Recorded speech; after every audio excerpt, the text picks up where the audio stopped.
Pozdravljena oba, Katarina Hergovt, vodja razstavnega programa Cankarjevega doma, ter Aleksander Basin, muzejski svetnik in kustos razstave, likovna zbirka skupine Telekom Slovenije, Vidni svet brezmejnih povezav.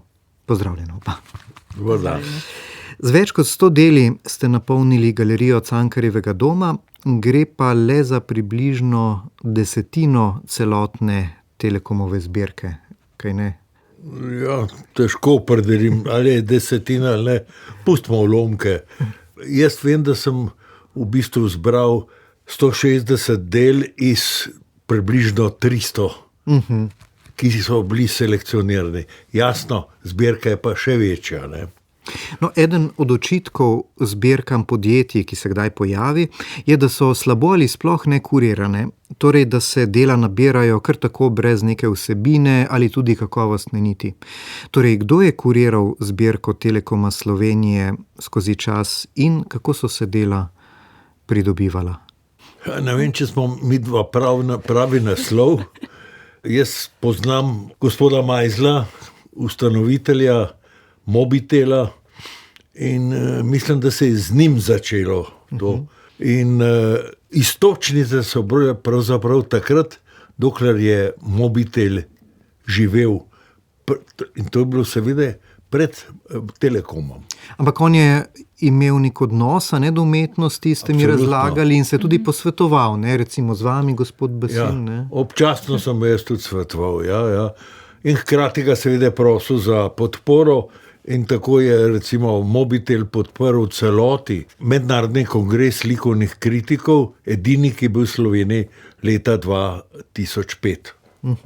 Katarina Hergovt, kaj lahko rečeva, no, o Telekomovi zbirki, pa nasploh o teh zbirkah podjetij, kje vse jih nabirajo, so nabirale in tako dalje.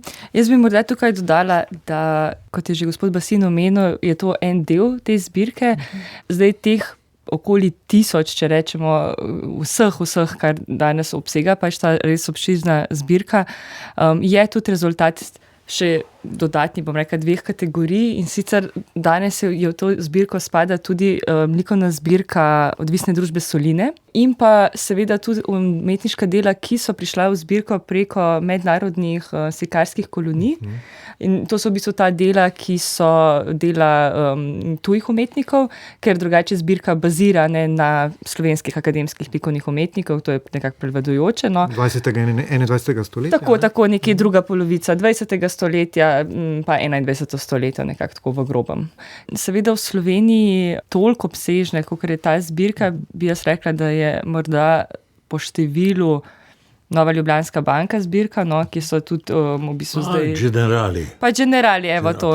Tam okrog 1000 del, bi jaz rekla, mogoče Nova Ljubljanska banka, ne vem, koliko jih ima NLB, mislim, tam okrog 2000, no. Ja. Tako, pa generali, tudi druga podjetja, ki so v Sloveniji, seveda imajo zelo kvalitetne kose, konec koncev tudi zbirka z 300-350 kvalitetnimi likovnimi zbirki, velika zbirka, ne. Mislim, da je dosti teh zbirk je podobno kot v tem primeru, tam nekje v 90. letih, to boste mogoče vi, gospod Basin, še bolj... Ampak zdaj, če mednarodne kolonije so zamrle z smrtjo Matjaža Grudna. On je imel kot eno, ne vem, SP, ali kako bi to zdaj imenovali, Keleja se je imenoval. Tako, ja. Ker je to bilo vezano ali na Celje, Kovinotehna je financirala Kelejo. To slučajno vem, ker je Matjaž Gruden bil takrat skupaj z Jano Vizjakovo, slikarko, ki tudi razstavlja tle.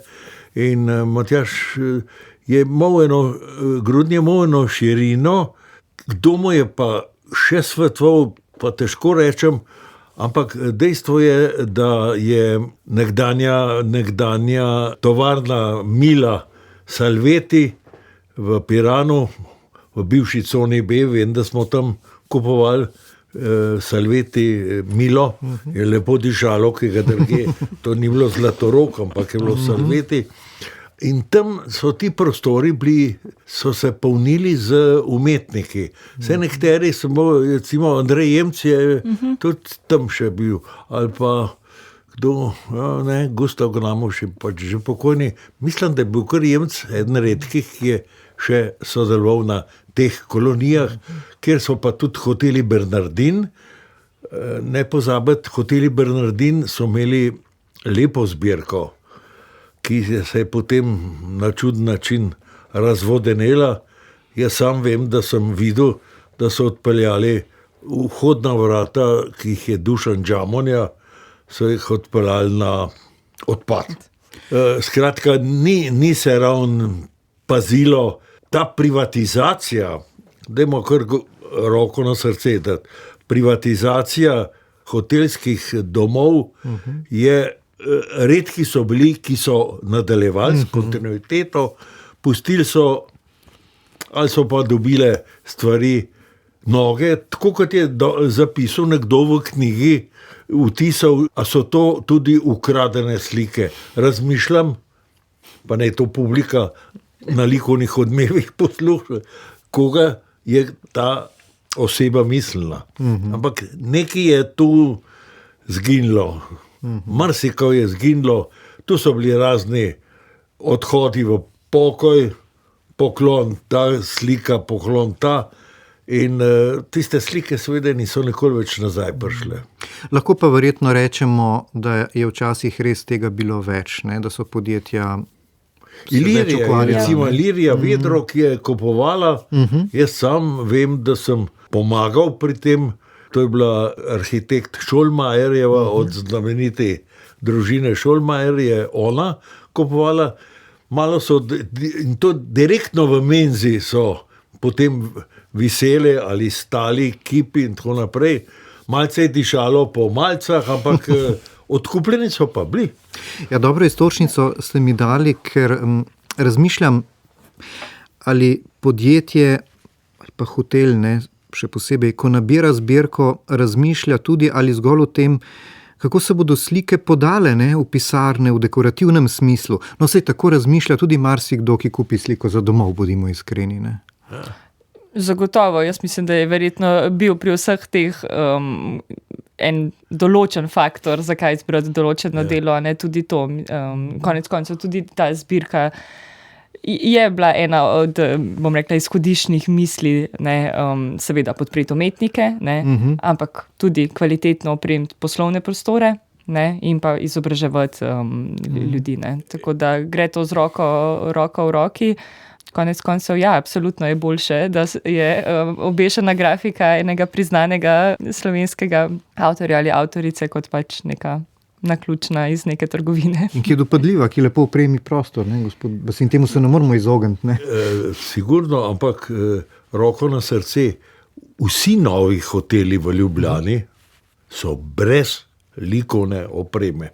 No, dobro, da je to opozorite. Jaz sem si to samo gledal in morbit bo to, kar zdaj državni zbor sprejema, mislim, da je v drugo branje že mimo, da bo zakon iz leta 2017, ki je obvezno likovno opremo za državne investicije, jaz sem s tedanjim poslancem Matičem sodeloval pri tem, pri preprečevanju poslancev, da se bo zdaj obaje to obnovilo. In če drugega ne, poglejmo, obe postaji, železniška in avtobusna, nove arhitekture kličejo po likovni opremi. Jaz se spominjam, stari kolodvor, kamor smo odhajali v bolj tenkih časih, po lumpanju nekoč študentskem, tam je bila krasna slika od Rika Debenjaka. Kam je šla ta slika in tako naprej. Več je bilo smisla, bom rekel, v nekdanji skupni državi, morbiti tudi zaradi konkurence, jaz malce to poznam, tudi druge prestolnice so imele več tega. Jaz se spomnim Sarajevo, kako je imel hotel. Ko smo leta 1989 delali prvo slovensko razstavo, dol v hotelu so bile zanimive slike, ne? Dobro, da ste na to opozorili. Morda bo kdo slišal, več likovne opreme, a ne si želimo v hotelih, v raznih prostorih javnih. No pa, ker ste že to izpostavili, lahko poslušamo, kaj je povedala tudi arhitektka, sicer pa oblikovalka in tekstilna umetnica Eta Sadar Breznik, ki pa tudi na tej razstavi svojo kar impozantno skulpturo tekstilno pravzaprav napolni prostor. Ta se spušča z višine v sredino galerije, naslov je Mobi iz leta 2003. No pa poslušajmo, kaj je Eta Sadar Breznik povedala. To je prostorska tapiserija, ki ni čisto tapiserija, ampak je v resnici prostor v prostoru. Je že kar stara stvar. In sem zelo, zelo počaščena, da jo je Telekom odkupil, takšen Mobitel. In za mene je to velika čast, da sem lahko na tej prečudoviti razstavi moje delo. In to je dejansko taka razstava, taka zbirka, da lahko samo občuduješ neko podjetje, da je vložilo v ta trud in vsi ti organizatorji. In če bo vsaj del ljudi kaj od tega imel, kar mislim, da bi absolutno lahko imel, ker bo razstava dalj časa in tudi vstop je, in zato priporočam, da si ljudje ogledamo. Ta tapiserija je bila razstavljena leta 2012 na razstavi, ki jo je pripravila Umetnostna galerija Maribor, tako zvana ekološka razstava. To je bilo. No, in zanimivo, da je bila tapiserija.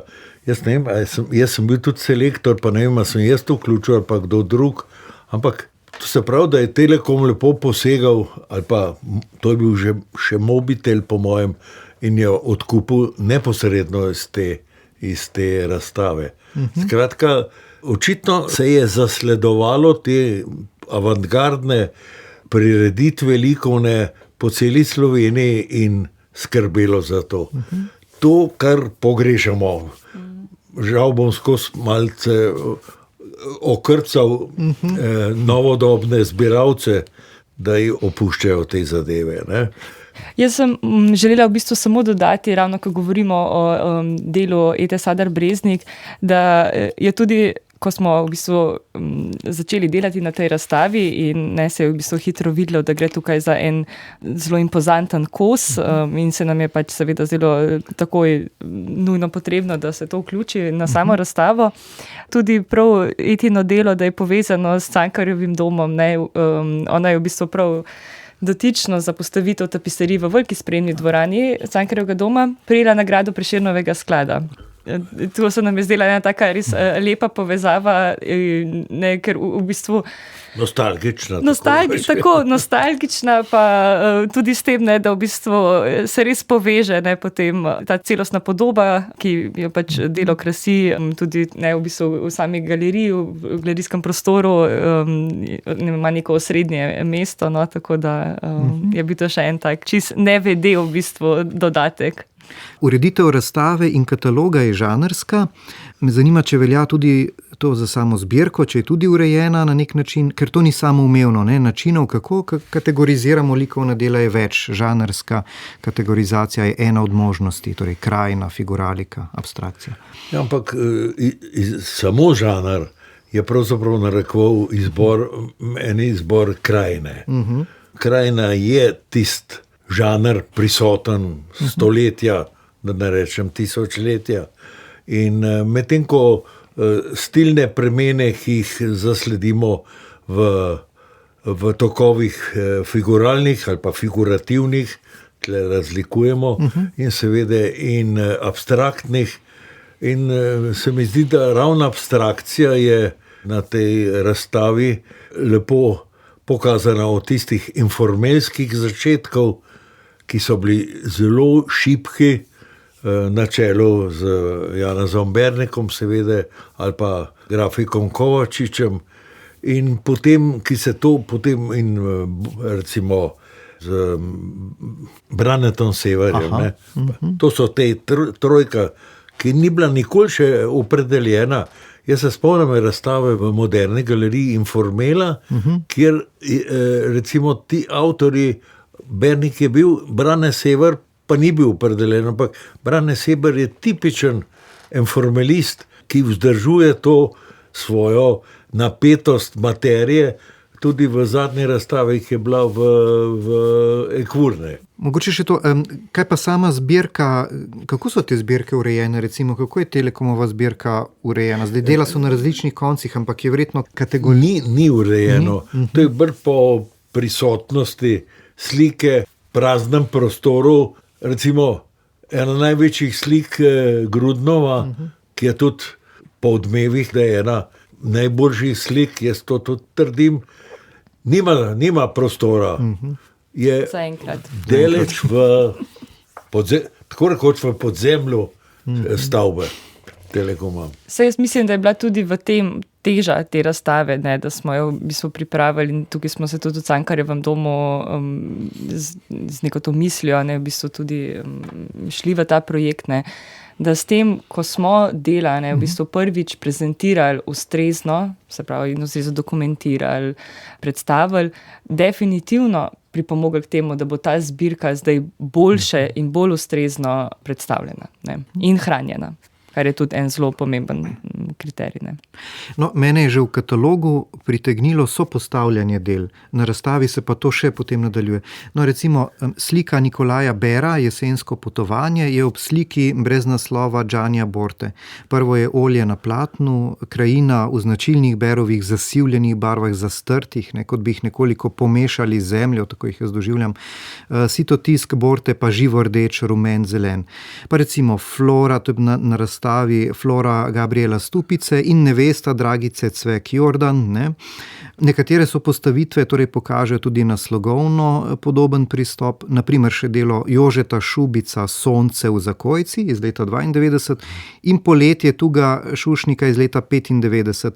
Te dve sta pa sploh zanimivi, ker se človek težko odloči, a sta krajina ali sta abstrakcija, v bistvu sta oboje. Ne. Ali občutje. Tako, ne. Geometrično in organsko abstrakcijo obe prepletata, ploskovitost in relief, krogi, lomljenje premic in tako dalje. Torej, s tem želim opozoriti, da lahko dela opazujemo tudi eno ob drugem, ne le posamezno, in tukaj to izstopi, se mi zdi. Ne? In še posebej na nekaj bi upozoril, jaz sem bil nisem bil prepričan, da bo to dobro funkcioniralo, ampak ugotovil sem, da se gledalec ali pa opazovalec, kot sem bil jaz, ali pa uporabim izraz dojemalc, dojemam majhen format z enako intenziteto lahko kot eden, ki je nad njim v prvem nadstropju. Recimo Jon, Gal, Planinc ali pa Laloši ali pa mora biti celo tudi Siko Plotajs, ki je rekel, ampak to je bila pa moja čestitka za novo leto, sem rekel, ampak dobra čestitka, takih manjka letos. Je tukaj treba tudi dodati, ne, da sta gospod Basin, ki je seveda opravil izbor in tudi pač neko to osnovno, ne, sta v bistvu potem skupaj z Dorjanom Spanzlom, ki je pa pač v bistvu poskrbel tako za, se pravi, za dotičen izris na vsaki steni, se pravi, v bistvu to postavitev, zakaj je ena zraven druge, ne, sta seveda to v bistvu skupaj z gospodom Basinom, potem malo še na licu mesta, zadnje popravke, pa kakšne menjave, malo rošac smo še delali, ampak v osnovi je bilo pa v bistvu zelo dobro zasnovan že v štartu. Ja. Ja, in resno, te so postavitve tudi za nekoga, ki ni iz likovnega področja, so zanimive, ne? Ker v bistvu pokažejo na podobnosti in razlike hkrati, ne? Kako se lahko pravzaprav nek motiv in pa način spreminja, pretaka in tako dalje. Ne? Absolutno, ja. Morda ravno neka, vsaj kot jaz, ko se probam postaviti v oči, mogoče kakšnega gledalca, za katerega si mislim, da bo morda prvič prišel v galerijo Cankarjevega doma, si ogleda to razstavo, da morda ravno ta postavitev, ki je pač precej številčna, da bo mogoče odprla kakšno čist nov pogled, mogoče tudi celo malo bolj neobremenjen, kot smo mogoče vajeni iz bolj kuratorskega, umetniškega sveta. Se mi zdi, da tukaj je več neke, bom rekla, neobremenjenosti, neke svežine, ki pa je v bistvu zelo dobrodošla. Ne? Pa še nekaj sem opazil, kar veliko zelo kakovostnih likovnih del je imen, ki jih ne slišimo pogosto. Ne? jih, pa vendar ne tako pogosto, ne vem, Klementina Golja, Cveto Maršič, France Gruden, Fran Klemenčič, zdaj sem dal seveda razpon več generacij, ampak ja, tukaj so imena, ki bi bilo morda večkrat za razstavljati, za pokazati. Ne. Absolutno, ja. Pa tudi Mene prav zanima, kako bo prvi odziv imamo že, to sem zvedel danes. Osnovna šola Vrhnika je najavila svoj obisk. Me prav zanima in se bom nekam skril na razstavi in poslušal, kaj mislijo dijaki oziroma učenci. o tem, To je ne? zelo dober včas nam za korekturo. Za korekturo. Absolutno. Pa jaz mislim, da bo tukaj tudi zanimivo opazovati, mislim, vsaj jaz iz lastnih izkušenj, odkar sem tukaj v Cankarjevem domu, namreč ni pogosta praksa, da bi imeli v galeriji Cankarjevega doma brezplačno vstopnino. Ne. Pri nas so v bistvu vse ostale razstave, ki jih postavljamo v mali galeriji v Preddverjih, so zmeraj vse brezplačne, v galeriji pa ravno zaradi tega, ker te uvrščamo v bistvu to najkvalitetnejšo produkcijo, velikokrat tudi kakšno mednarodno in seveda pač posledično dražjo, je zmeraj vstopnina. Tukaj pa ne bo. Tukaj smo se skupaj z skupino Telekom odločili, da vstopnine ni, da se vrata res odprejo najširše, tako da bo tudi iz tega vidika zanimivo videti, koliko ljudi bo prišlo. Jaz mislim, da veliko. To je zmeri, ker to je znano tudi, kadar je noč muzejev, Tako, ti so takrat se poletna tare ljudi in, Ja. In na ne bi 8. to bilo tudi tu spodbuda. Tako, pa na 8. februar, seveda, to je pa še Ja, to drug dan, ko je vsakeč velika gneča v Ampak takrat pa galerijah. več ne bo. Takrat pa ne bo več, ja. Če gre 18. januar je, Zadnji dan, opozarjamo ja. zadnji Če bi dan, bilo, ne. bi bilo pa dvojno zastonj. Dvojno zastonj, tako. No, za vse okuse se kaj najde, recimo tudi naivno umetnost najdemo v zbirki. Ne? Ja, Denimo si to tisk Drsanje Ivana Lackoviča, ne, iz leta Lackovič, Rabuzin, 81. te dva. No, mene je nagovorila veduta Blejskega jezera, ki jo je Matija Jama naslikal okoli leta Zanimivo je 25. stojišče, odkot je slikal. Ne?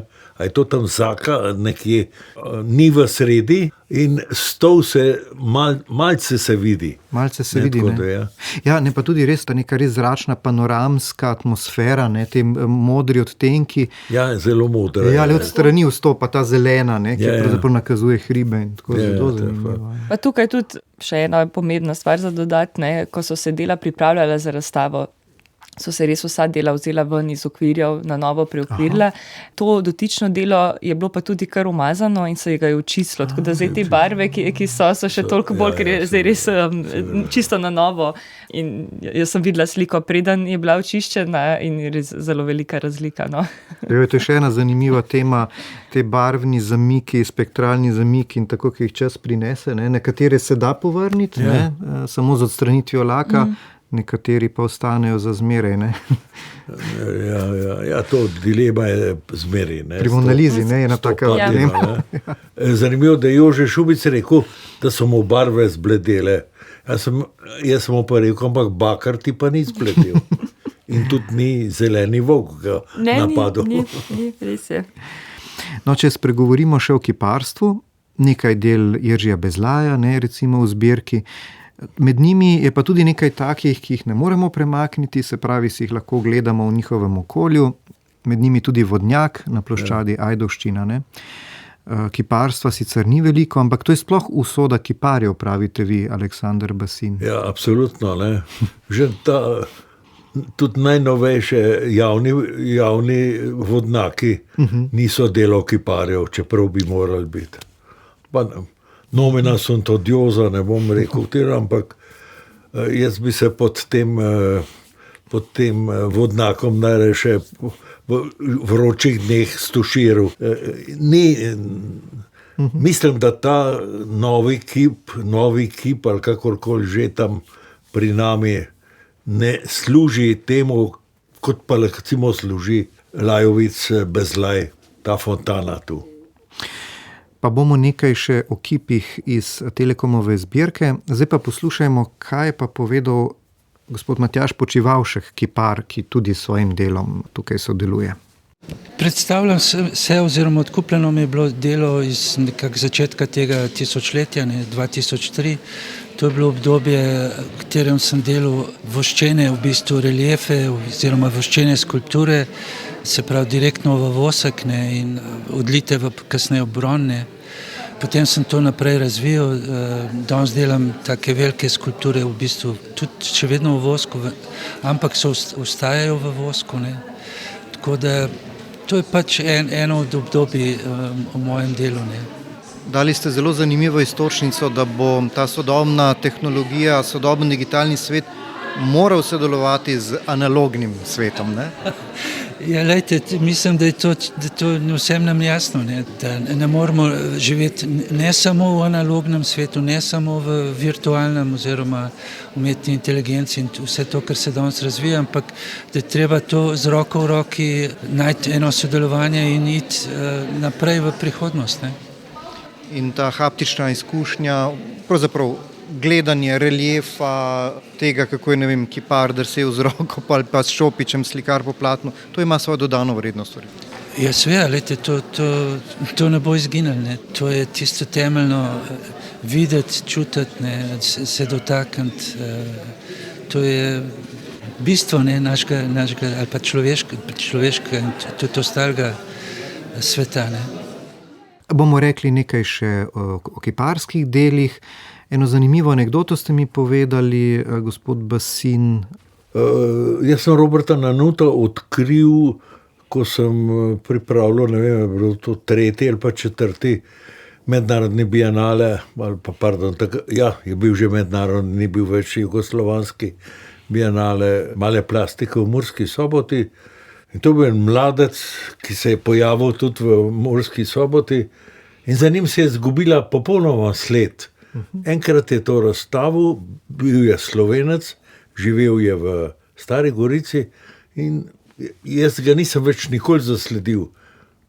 To se pravi, da imamo tukaj redek primer, ta mati z otrokom način in pravzaprav v Gorici sploh ni več kiparjev, potem, ko je Njegovan umrl, Nemec in nekaj v tem delu mi manjka. Dobro, hvala Bogu, imamo Vena Pilona, Jejčič je odšel, Jejčiča tudi ni več v tej likovni zbirki. Rekel bi, naj živi slovensko kiparstvo še bolj in naj ga odkupujejo, da si bojo kiparji prej opomogli kot slikarji. Ja, lahko tudi to, kar ste prej dogovorili za javne, ta procent, bi bila kiparska dela tudi kar primerna. Še kakšna misel ob koncu, morda kakšna ideja ali napotek bodočim zasebnim zbiralcem? No, istočasno imamo zdaj črnogorski naval v galeriji Novak. Dan prej so bile odprte 2. To je bila pravzaprav ena velika razstava, ki je bila v Podgorici in ker ima Ljubljana premajhne razstavne prostore, so jo delili v vžigalci in pri Novaku. Jaz sem vesel, da pravzaprav iz prostorov nekdanje skupne države prihajajo. Tudi jaz sem prej kuriral na razstavo enega najstarejših Črnogorcev, še živečih Črnogorcev, Rajka Todoroviča. Prav bi bilo, da se tudi slovenske razstave, pa magari če so iz zbirke, da sodelujejo preko nekdanjih republiških meja. Ali je to samo moja želja, ne vem. Ampak dejstvo je, da ta slovenski prostor ne sme ostati zaprt. Pričakujemo tudi včasih. Jaz sam se spomnim, ko sem 20 let vodil mestno galerijo, da smo imeli veliko tujih razstav, neposredni dogovori, pa ni bil noben problem dobiti, nam zdaj rekel Picasso, ker je bil že pokojni, ampak se pa spominjam, da sem uspel plasirati na pariškem salonu Seko Tavčarno Ljubljančanko in je visela z vsem spoštovanjem ob Picassu. Kaj takega se po mojem ni nikoli več zgodilo nobenemu slovenskemu slikarju. Ta mednarodna zbirka več kot samo Art East, ki je v muzeju in galerijah, v moderne galerije, to bi bilo treba počasi razširiti. Jaz mislim, da čist na ravni zasebnega zbiranja se meni vsekakor zdi dober nasvet, da se mogoče ljudje znebijo mogoče nekega strahu, ki je pogojen s tem, da moraš imeti zelo velike vsote, če želiš biti zbiratelj, da v bistvu temu ni tako, ne. Tudi, bom rekla, mlajše generacije lahko začnejo in bi bilo prav, da bi začele zbirati postopoma. Predvsem pa iti čim več ven, čim več galerij obiskati, čim več muzejev obiskati, se nekako pač ozavestiti o tem, kaj se dogaja, kdo so umetniki, kaj se razstavlja. To bi bil, mislim, da en tak nasvet za čist pač, se pravi, na ravni zasebnega zbiranja. Kar pa se tiče na ravni nekega korporativnega oziroma podjetij, pa ja, zagotovo je dobro, če ima podjetje neko dolgoročno vizijo, ne? Nek tek na dolge proge, da ni to v bistvu samo neka ideja 1 ali 2 let, ne? Ampak za neko pač konstantno podporo, takšno ali drugačno, ne? V idealnih primerih seveda bi bili to redni odkupi, ne? Ampak tudi na drugačen način, ne, se da podpirati, no? Ampak ja, predvsem s nakupi. In nestrpno pričakujemo prihodno poletje, upam, da ne bo prevroče, da bomo v Trumah hodili gledati zbirko Igorja Laha na Bled. Muzej Laha, ne? Tako. Ja. O katerem pa že veliko govorimo in ga z veseljem napovedujemo. Katarina Hergovt, vodja razstavnega programa Cankarjevega doma, ter Aleksander Basin, muzejski svetnik in kustos razstave likovne zbirke skupine Telekom Slovenije, ki je na ogled v galeriji Cankarjevega doma. Hvala obema za pogovor. Prosim. Hvala vam.